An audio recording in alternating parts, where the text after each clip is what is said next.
All right, today I wanted to work on my thought process a bit. And one thing I noticed when kind of deconstructing some of my games is that I'm not fully appreciating the consequences of both my opponent's moves and the moves that I plan on playing. So I thought what I would do, I think for adult improvers, we got to kind of use slowly building up habits. And one thing I think that probably happens when really strong players play, especially when they start with when they're young, is they just automatically incorporate some things into their thought process.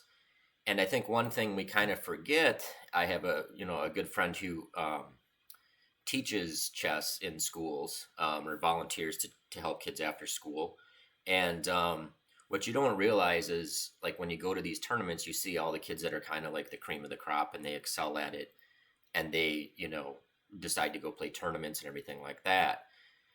And I think it kind of filters the through to get the kids that naturally have good thought processes, just the way that they think. But for those of us who learn when we're older and we're trying to improve as adults, I think we have to learn how to try to somehow make certain elements of our thought process become almost like unconscious so we don't have to think about them. And I think if you try to do too many things, you just become like overwhelmed. So one thing I'm going to work on is just playing some unrated online games, and every move that my opponent makes, I want to look at the consequences of the moves. And when I plan on making a move, I want to look at the consequence of that move before I physically move the piece. And so like I'll just try to like verbalize what I see as the consequences. I may get a lot of them. I may not see them all, but certain things like simple things like what is threatened, how has the alignment of the pieces changed, is protection taken away from another piece once a piece is moved, that kind of thing. And I think if I'm going to try doing this once in a while and see if I can make it become almost like unconscious, so that even if you play blitz chess, you just like in a matter of milliseconds, your brain kind of automatically does this. Because I think, I've noticed like I've missed opportunities in games, or I have like hung stuff because I didn't fully appreciate these simple consequences of the moves. And I think if you like mentally notate them to yourself, it kind of puts it in the background in this repository of what's going on in the game. And I really want to try to kind of automate that so that I don't have to like consciously think about it. But I think the way to do that is to make it a habit and make it so our brain just kind of does it automatically. So I'm just going to try to find like a 15-10 game.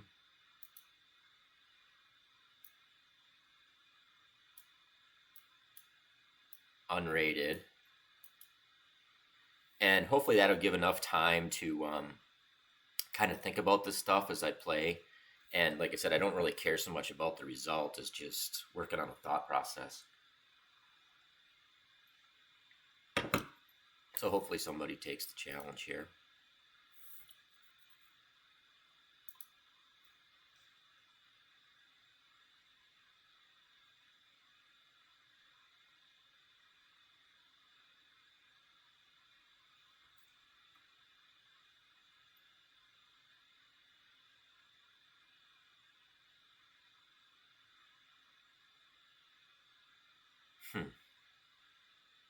Normally, oh, there we go.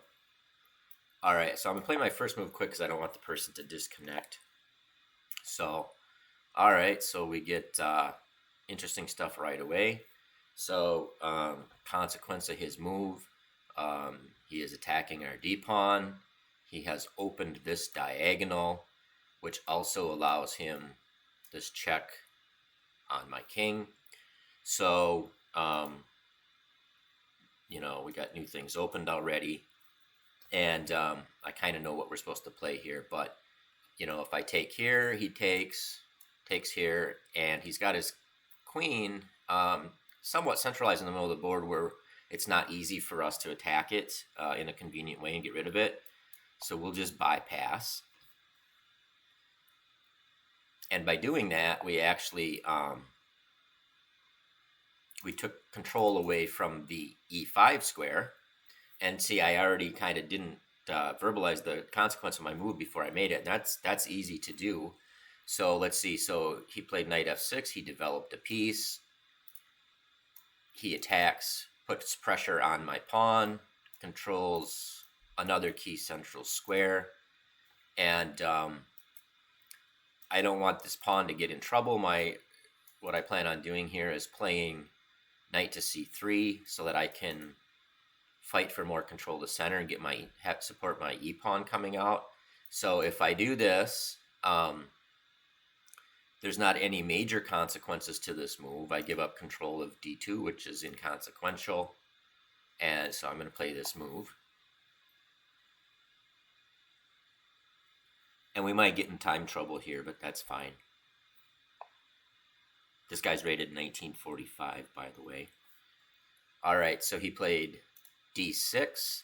So one consequence of that move is that the a4 to e8 diagonal is now open on his king. And he gains some control over e5. He gives up control of c6. He's not currently threatening anything that I can tell. I do think I'm going to move forward with my plan of playing e4. Consequence of that is I permanently give up control of d3 and d4, and I open the d1 to h5 diagonal. I don't see that it hangs anything immediately, so I'm going to play it.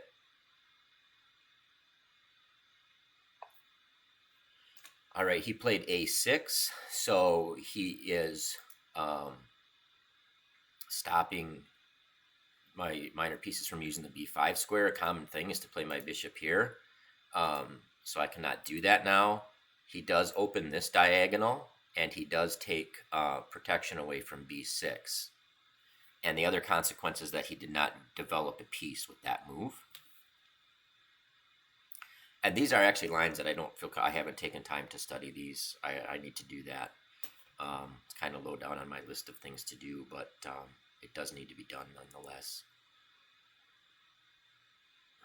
I think what I'm going to do is develop to d3, knight to e2, and castle. And then the idea is I can do this kind of thing. So if I play bishop to d3, the consequences I give up protection of g2. His queen cannot come out and make quick use of that consequence. I add protection to e3.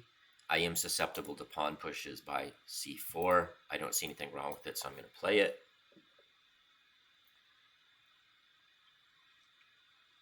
He's probably wondering why I'm playing so slow. That's fine. So b5, consequence, or I guess threats first. He's threatening to play c4, which would kick my bishop back. He would gain space. Consequence, he gives up control over c6. He gives up control over a6. He gives up control over c5 and a5. And he does open up a square for his light squared bishop. So I want to look at the threat, come up with move ideas here.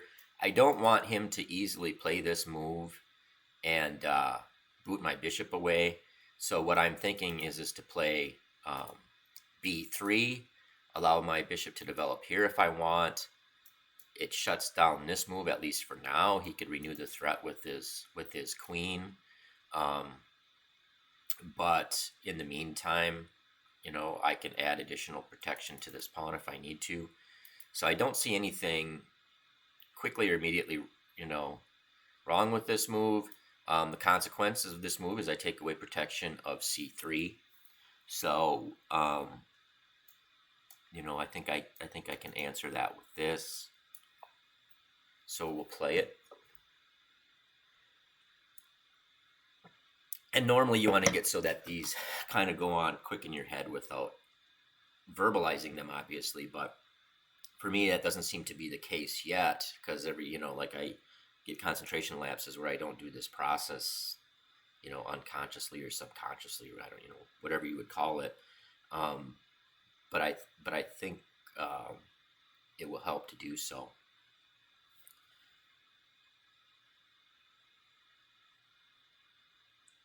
So I'm thinking he won't commit his development of this yet, which is kind of smart of him to do, because I don't know if it's coming out here yet or here, because it impacts where I put this knight.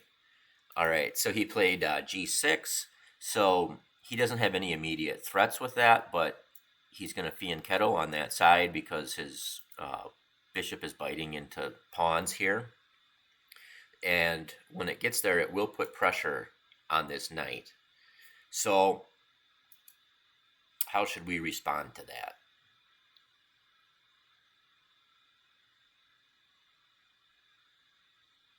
One thing we could consider would be a4. You notice that his rook is unprotected at the moment, and we would have three pieces converging on b5. And if we forced him to play b4, then this c4 idea becomes much more difficult, and it may help us gain time to contest this diagonal and get our knight out of the way, either here or here, and not run into this c4 problem. So that's what I'm thinking. So let's just see. The consequence of that move is that I give up permanently protection of b4 and c3, b4 and b3, and I do open up the queen side. But once again, we still have this diagonal here. His king is not developed. So I think I don't see any immediate problems with it. I don't see any tactics, so I'm going to do it.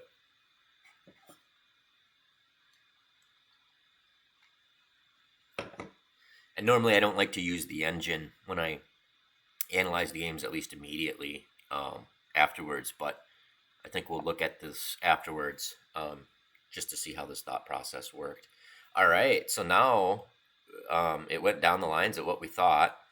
So the question is where do we route the knight? Do we come here to here, or do we think we have time to get away with this? So the consequence is he gives up protection of c4, and he attacks our knight. So we have to respond to that. There's nothing else we really should consider until we solve that threat. So my thought is this is a better square. It's a more active square. He doesn't have enough pressure on e4 yet, and if he plays bishop to g4, we can kick him, because one of the consequences of g6 is a piece can no longer occupy g6 anymore, so he can't do this kind of thing. So we're going to do that.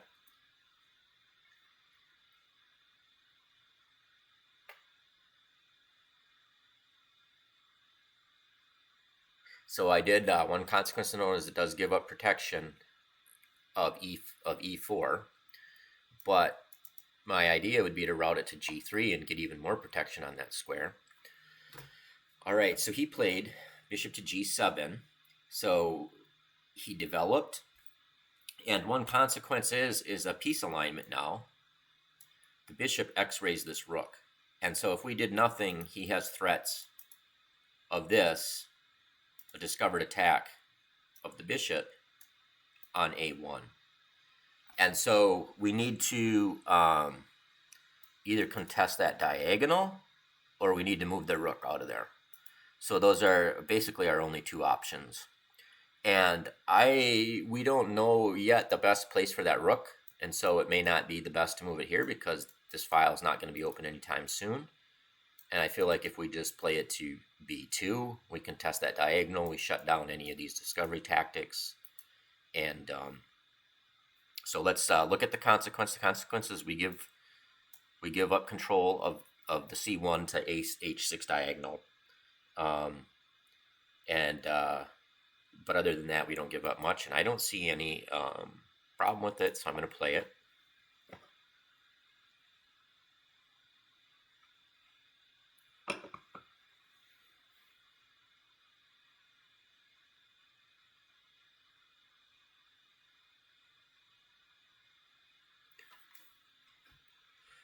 And then one good thing with thought process is like when the other opponent is thinking, sometimes it's a good time to think about your general plans, like your kind of strategic, higher level kind of thinking, not worrying so much about details. I mean, you can if it's a critical position and you need to. But my thought is our development scheme will be knight to g3, knight g1 to e2, f4, e5. This is kind of like our dream thing where we have use that as like a pincer. All right, so he plays knight here. Consequence, not much. He gives up protection of c6, which if we could ever get our knight there would be fantastic, but not likely to happen anytime soon. He's threatening to go here and put pressure on our light squared bishop. The question is do we care?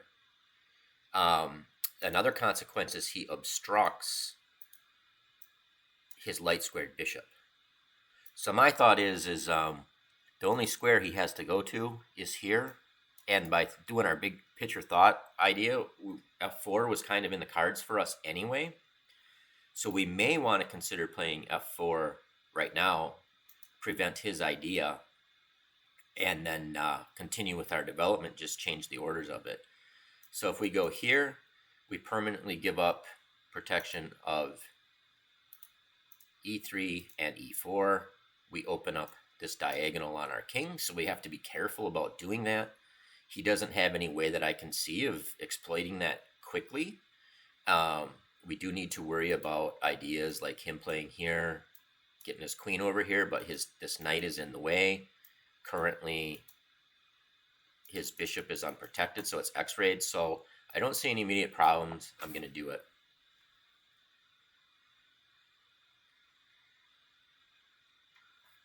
And he's probably wondering why I'm playing so slow, but that's okay.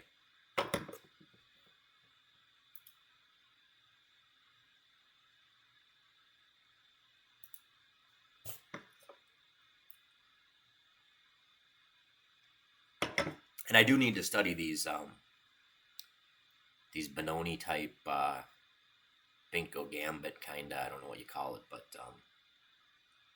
systems, because I don't, it's one thing I haven't really studied at all. I used to play it as black, but for white, I haven't studied it much.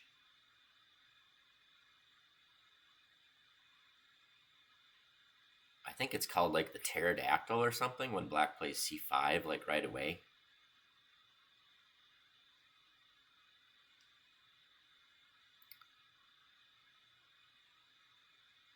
One thing a person could consider when they play this c5 is just play c3 if you're willing to play like an exchange Slav. Since I play the Slav as black, that's another consideration. But I thought this would be going down this line would be a lot more interesting because like it's very unbalanced, so there'll be a lot more consequences to the moves. All right, so he castled. So consequence, he now has protection on the bishop on g7. His king is no longer in the center of the board. It doesn't create any immediate threats. And so I think we'll use our high level thinking from the previous thing where we're just gonna play knight to f3. There's no significant consequences. This gives a protection of e2 and h3, but it develops the knight to its most active square and prepares castling. So I don't see any problems. I'm going to do it.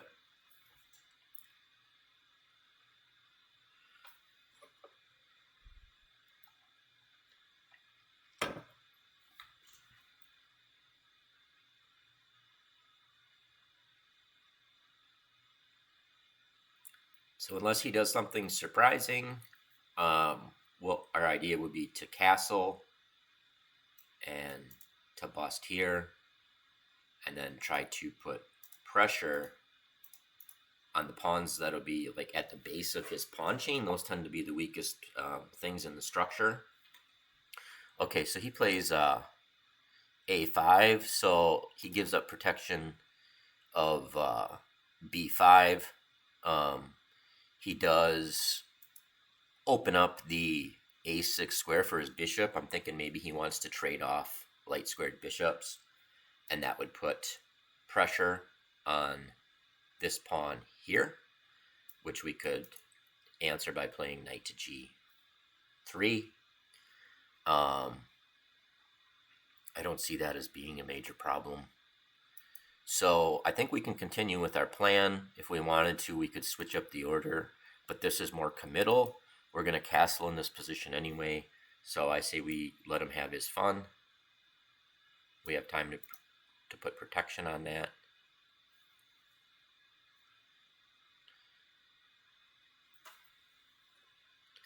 And the cool thing is we could be calculating here if we're ready to bust with e5. So the idea being is if he doesn't immediately play this, we try to rip open the center and get this advanced pawn duel rolling. Oh wow, okay. So he played queen to b6. So consequence, he gives up control over e7, which can be a tender spot in his position. And his threat is to play c4 with check and win our bishop. And that is a threat that we need to respond to like right away. And so I don't see anything other than king to h1. So you don't want to spend a lot of times on moves where there's only one solution for a tactical thing. So I'm going to play king to h1. Expect that maybe he will come here. And then the question is do we, now that he has his queen somewhat misdirected over here on the queen side, takes protection away from the king side and kind of this pawn here, if we kind of try to get a central pawn rush on him. The other consequence of this queen to b6 is it takes away a square for the knight on d7. So I'm interested to see what he does here.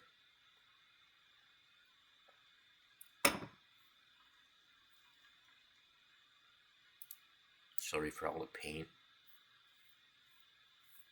I think we got a decent position. If you look at it, like there's not a lot of good squares. All his pieces, like this doesn't have any squares. This only has 2 squares to go to. Our bishop is neutralized. His like dragon bishop or Bengal bishop, whatever you want to call it. We're kind of ready for our thematic e5 bust. We do have to be careful of this pawn here.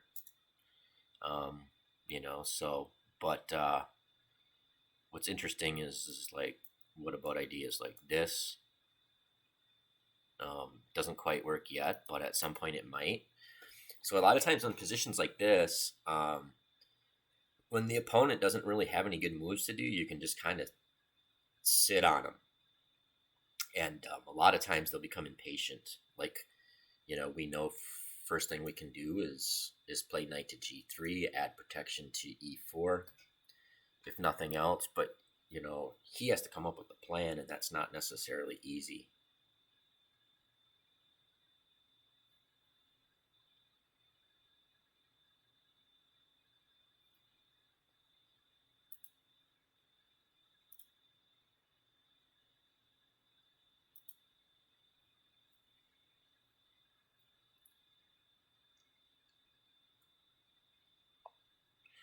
All right, so he did what we thought he might do.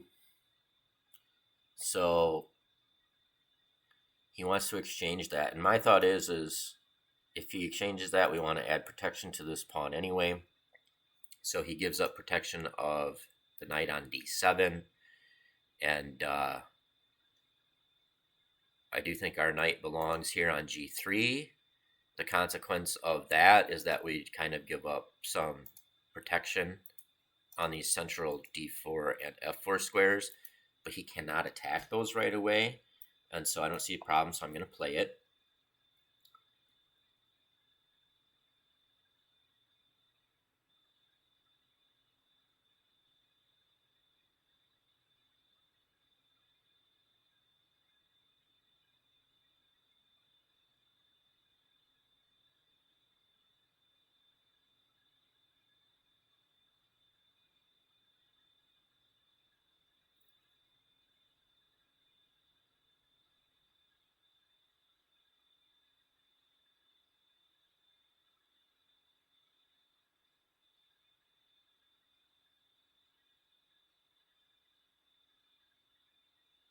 So I still like our position.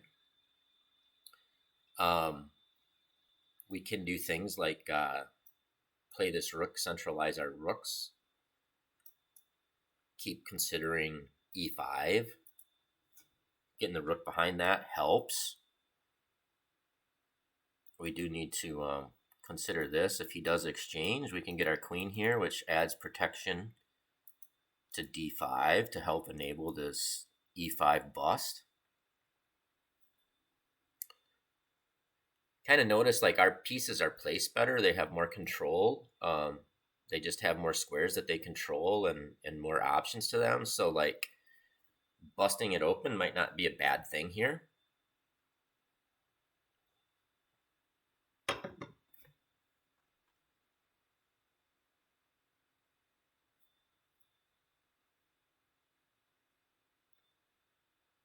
But we can be patient about it.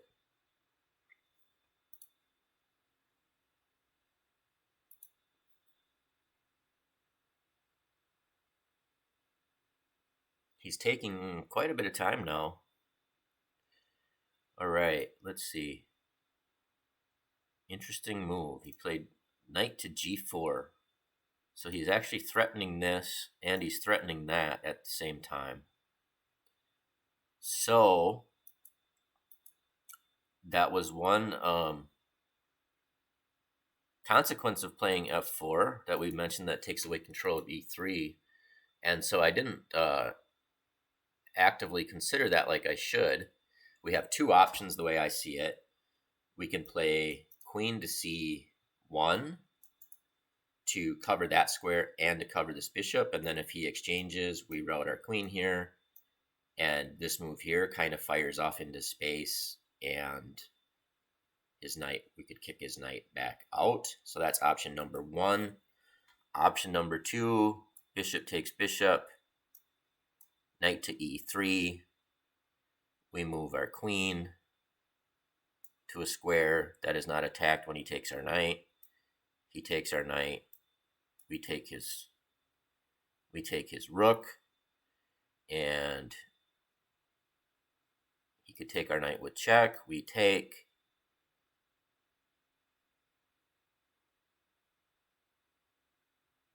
I actually like option number one is fairly clean. Less ways to go wrong. We do run into this thing where we give up control of c3 if he takes it, but then we have time to bishop takes bishop and get our queen protection on that. So let's go. Okay, interestingly, there is one additional problem, is that if we play here, he comes here, and he threatens knight to f2, and that is kind of annoying. So I think we're going to have to go for the other option because I don't see a good solution to that.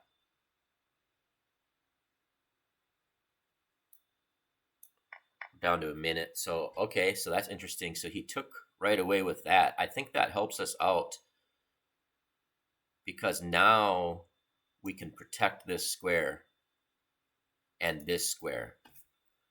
So we can take some sting out of his push. If we capture now and then play queen to e2, I think we put an end to most of his fun. So let's do that. I guess we need to worry about that right away, don't we? I needed to reverse the order. Oh well, it's instructive.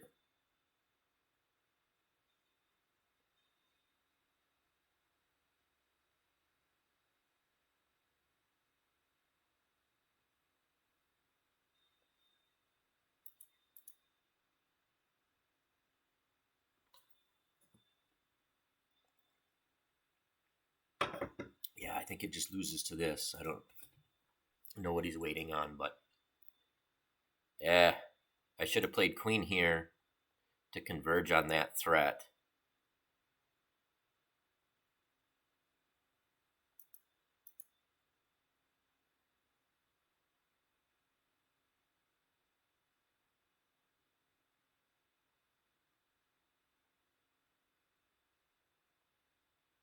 So we didn't do anything to answer the threat of his fork.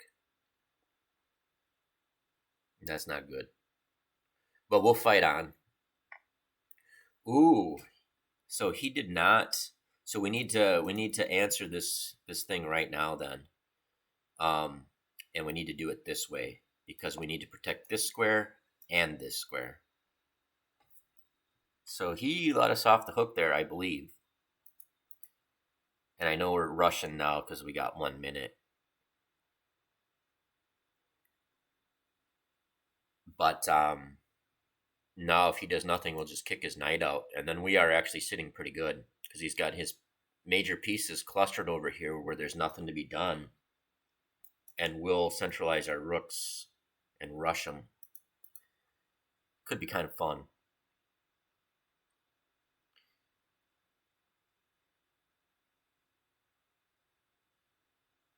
So I'm thinking this maybe.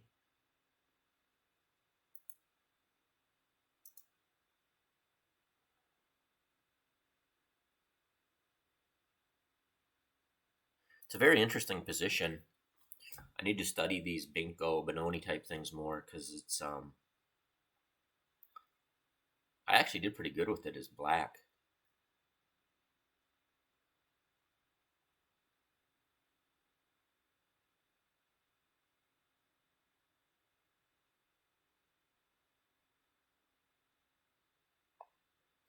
All right, so he did do that.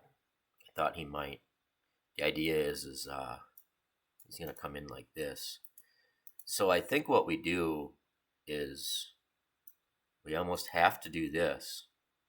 So I'm not going to waste a lot of time on it because we have to keep these two squares under control. If he exchanges, that's fine. Give us time to kick out his knight. So see, the consequence of this move is that he opened this diagonal and his queen and his knight converge on f2. So we need to keep two pieces on that for now. We need to get rid of this knight. So if he takes here, I don't see anything other than the take. So we could pre-move that since we're low on time if we want. The other thing to keep in mind, and I don't think we can make use of it, but his knight, a consequence when he moved it there, it's unprotected. So we don't really have any good discoveries, but under different circumstances, that could have been significant. Now, the consequence of this pawn exchange is the C file is now open. So we want to, like, if we can, after we kick him, we probably want to contest this C file. We don't want to just give him that C file for nothing, because that could actually be important because he's got all his major pieces over here. So if we can contest that C file, we could get into a endgame where his pawns are actually overextended over here, and we might be able to attack A5, tie him down to complications we create over here. All right, so he is threatening this pawn here, and if I kick him and he comes back, he'll have two pieces on that pawn. So this is very interesting now. So our choice is we could put protection on this square first, and that adds protection on that, and then kick him, and we got protection on everything. So I'm going to do that. We only got 50 seconds, so it's time to play quickly now. But we did open an attack on that. And then, so the question is he's going to come here. Do we just bust them open right now? I think we do. Look at how active our major pieces are on these two files. We have this temporarily at least protected. So we could say, well, he's only going to have two defenders of his king over here, and one of them's going to have to move. His knight on f6 is going to have to move. So let's just have some fun and bust this dude open. Just see how good he is under time pressure. He's got 3 minutes, 50 seconds. I got 57 seconds. So we got the improving boomer versus, whoever this guy is. Um, and he's got, I guess, 4 times as much time, but I think I got the better position. We do need to worry about this diagonal, but that's way off, so it's nothing to worry too much about right now. Oh my, okay. So I think he's probably going to swing over here, so I think what we do is we kick him back and then we gain tempo when we bust it open. He wants to put protection on, his rook is putting protection on e7 now because I think he sees all this coming.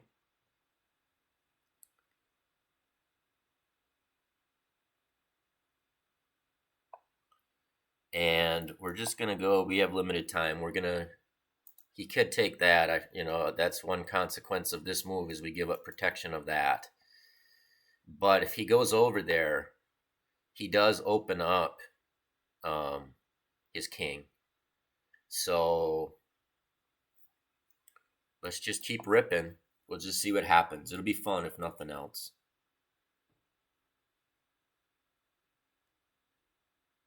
Because now we may be able to get this kind of thing.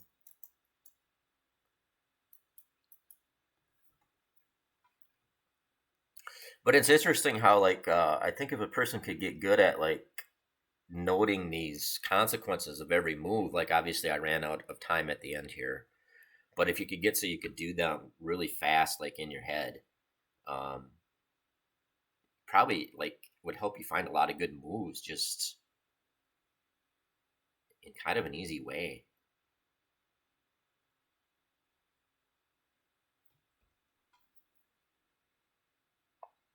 All right, I thought he might do that. And I think we can throw this in. Because if we can get this pawn wedge here, we're doing it with tempo, so we do not have to respond to this threat right away.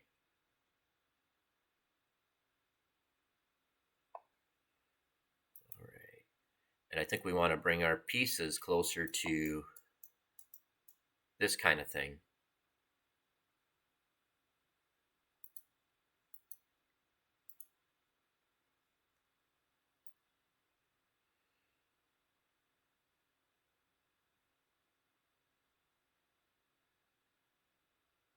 I don't even care about that pawn. And so, like, now he's threatening this and he's threatening that. But the question is, can we just play this and this? He'll put his rook here. So do we respond? He wants to move here as well, which could be kind of nasty.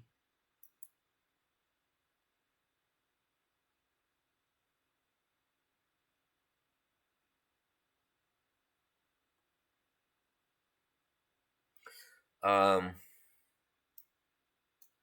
hmm.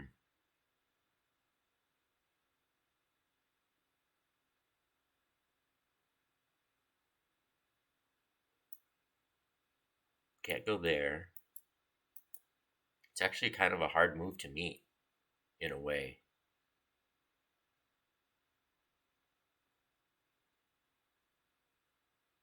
Okay, I got 10 seconds. This is kind of ugly. He's having a hard time coming up with a good move. I think he's going to come here, and then I have to go here. Oh, that's just a fork. So that drops this rook, but terrible.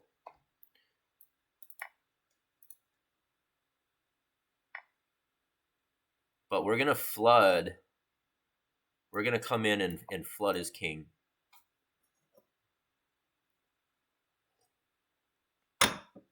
The idea being is that we get our knight here and our queen here. Then if he puts his rook here, the knight can mate on that square. So,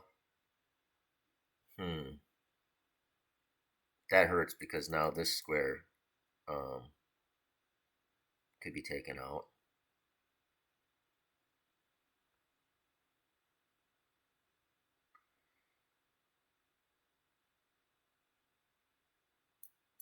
It ain't gonna work, but we're gonna do this.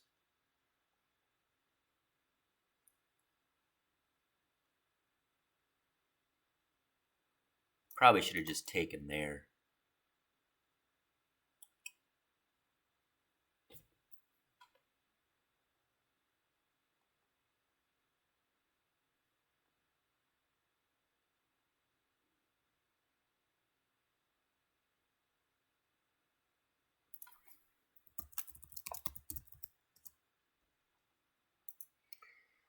See, I just told this guy well played because I think it was actually.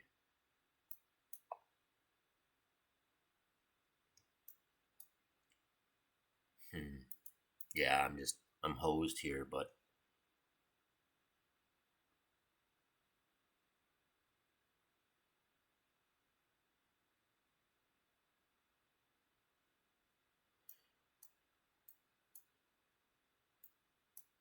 I don't know. We'll see. Oh, that's a good move. But we're gonna do this.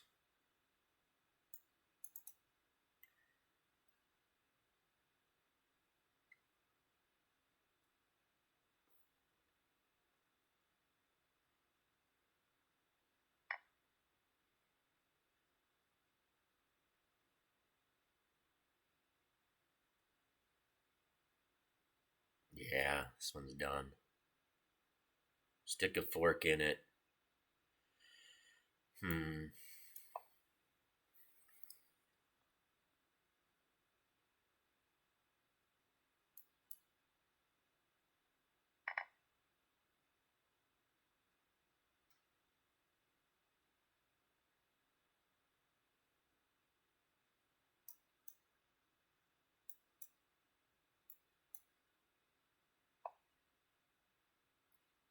Hmm. Yeah, I don't have anything to attack really.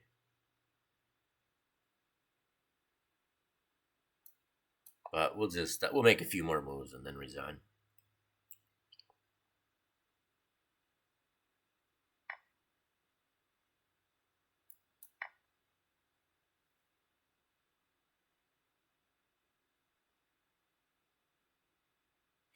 So I think yeah, this is resignable at this point. But I'm gonna keep doing this because I think if a person can get so you can do it really fast, up until the point where I started running out of time, it worked quite well. Oh my god. Okay, let's see. Maybe I won't resign just yet.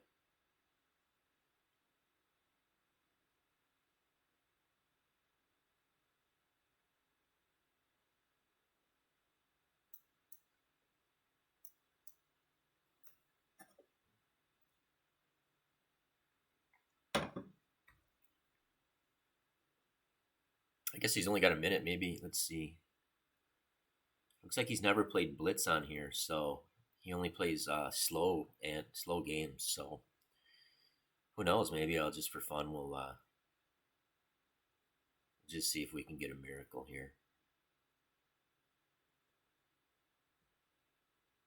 I'm not sure what he's thinking about.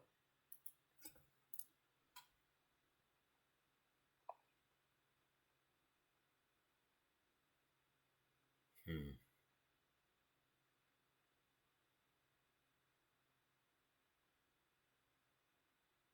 Yeah, I guess that is kind of a problem.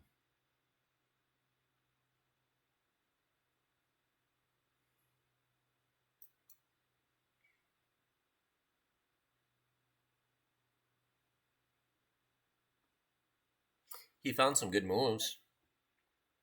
We'll look at it with an engine real quickly here, and we'll kind of see what thought process stuff we kind of found. Hmm.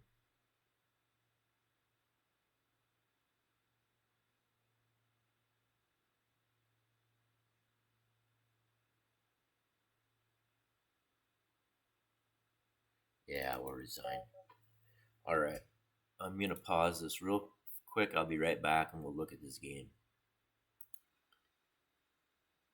All right. Well, we got quite the interesting rating graph or game analysis graph here. Look at this. But we were winning for most of the middle game. I think I kind of know where it went wrong, but let's click through the game here and see if we could have used the consequences of any of these moves to come up with better moves. Kind of filter out all the garbage here.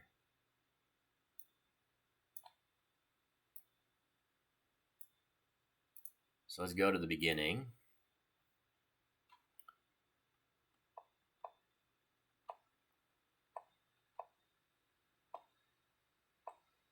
And I'll look for big jumps here.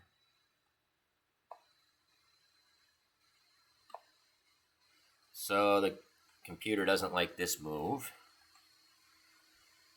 Computer thinks we can just kind of ignore it and play knight to f3. So let's just see. I was worried about this move here. So let's just see what happens if they play c4. Because this is what I didn't look deeper than that. So let's see, what do we do here? Well, I guess this piece is undefended. Well, computer suggests this. This isn't something I would probably come up with. It's kind of a computer line. So I'm not mad at myself about that. So I played this b3 move just to prevent that thing from happening. I wouldn't have thought of sacrificing a pawn there.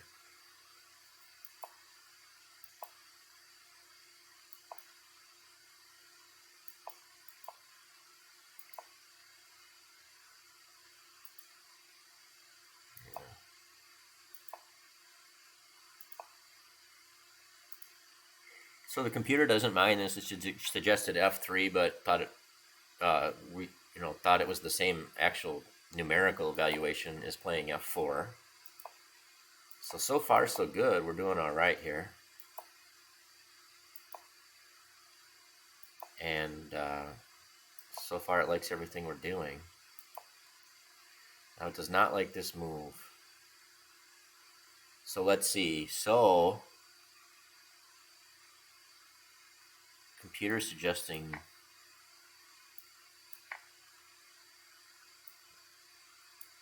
okay.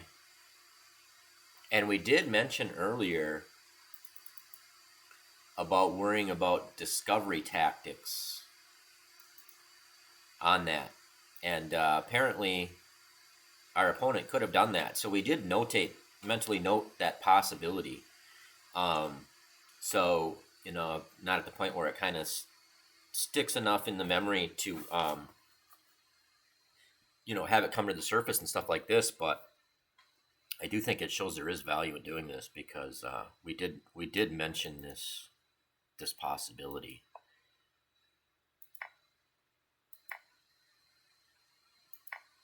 Okay. So the computer says we have over a 2-pawn advantage here, and this is where I did feel like we had a good position, and I thought we could bust the center open on him. And I think I went about it the wrong way.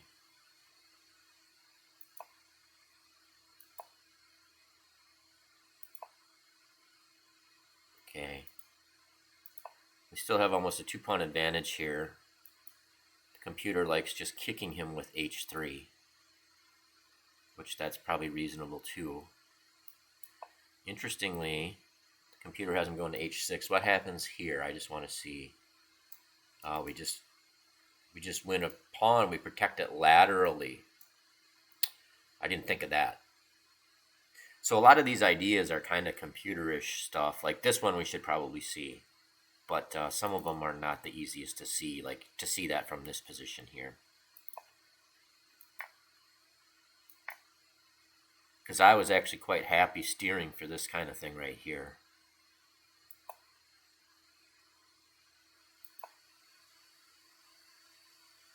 And so,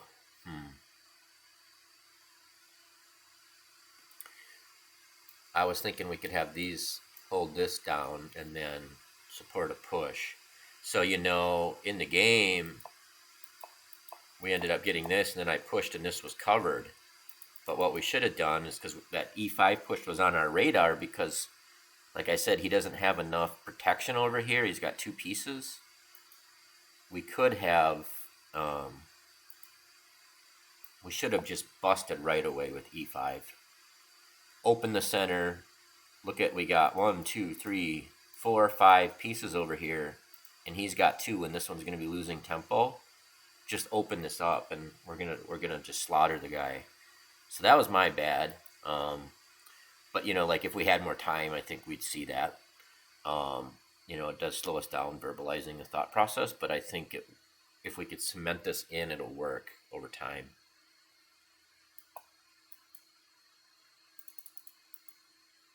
So get back to the game continuation here.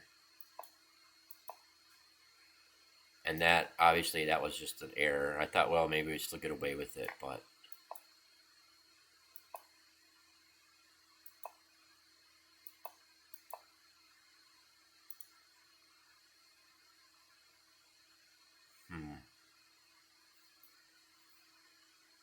computer suggesting this, x-raying those major pieces and immobilizing this knight for now. So it takes away this threat here. It's kind of under time pressure, hard to walk into this kind of alignment.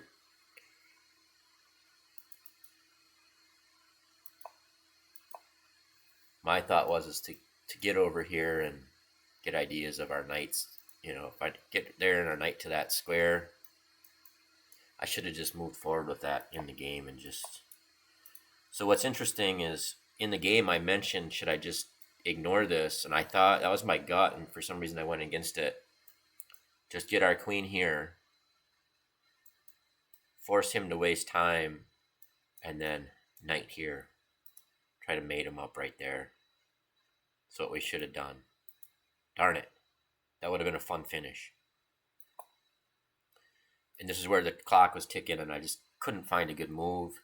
Should have went with my first instinct and just played it quickly. Just kept the pressure on him and see if he could find it. Let's just look at that, because I'm lost after this. It's not even worth. I'm just gonna get crushed in this position. But this is actually interesting. What does he do here? So if he tries something like this, this is gonna be deadly. If he does something like this, let's see. This is protected. So that's nasty as well, because we're threatening queen here and pushing here. Oh man, I should have. My gut was queen h4. I should have played it.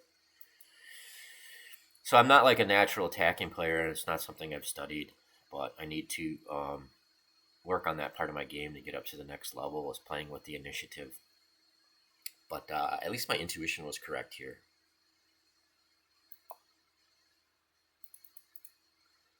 So let's see, what else could he have done?